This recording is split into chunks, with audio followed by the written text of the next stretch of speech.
আমিনুল ইসলাম বুলবুলের বোর্ডকে ভাঙার জন্য ইতিপূর্বে অনেক ষড়যন্ত্র করা হয়েছে, তবে এই মুহূর্তে যেই লেভেলের ষড়যন্ত্র চলছে সেটা অবাক করার মতো।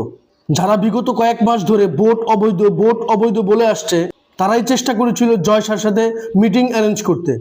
বিরাট কোহলিকে ফোন দিয়েছিল, আইসিসির কাছে আবেদন করেছে, যেভাবেই হোক না কেন আমাকে যেন বোর্ড প্রেসিডেন্ট বানানো হয়। মিডিয়া থেকে শুরু করে চলমান আমিনুল ইসলাম বুলবুল বোর্ডের একাধিক পরিচালককে বিভিন্ন প্রতিশ্রুতি দিয়ে তাদেরকে পদত্যাগ করানো হচ্ছে। এই যে একটা সিস্টেম, এটা তো বেশ পরিচিত মনে হচ্ছে।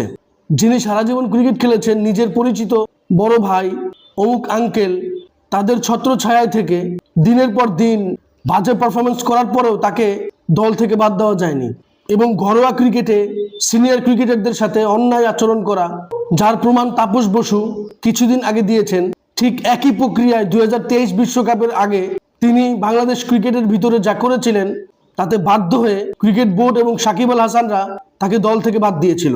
এবং সাকিব আল হাসান বলেছিলেন তিনি হচ্ছে এমন একজন ক্রিকেটার, বাচ্চাদের মতো, আমার ব্যাট আমি খেলবো। ঠিক একই প্রক্রিয়ায় এই মুহূর্তে বিসিবিতে যে তালমাটাল অবস্থা চলছে, কোনো দলের ছত্রছায়ায় অমুক আঙ্কেল, বিরাট কোহলিকে ফোন দেওয়া, জয়সার সাথে মিটিং করা, আইসিসির কাছে খবর দেওয়া, লোভ দেখিয়ে পরিচালকদের পদত্যাগ করানো, সাংবাদিকদেরকে নিজের পক্ষে কথা বলার জন্য বাধ্য করা, সবকিছুই চলছে। তবে আসিফ মাহমুদকে অনেক বেশি ধন্যবাদ, তিনি আসল কথা উন্মোচন করেছেন।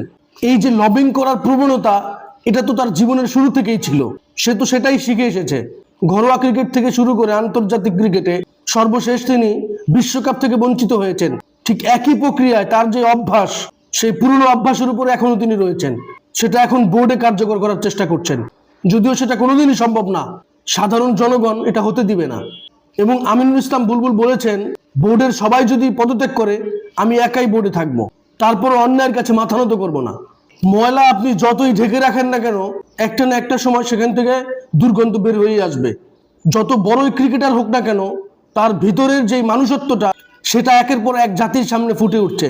আপনাদের কাছে কি মনে হয়, আমিনুল ইসলাম বুলবুলের বোর্ডকে সরিয়ে নতুন কোনো বোর্ড আসা উচিত কি উচিত না?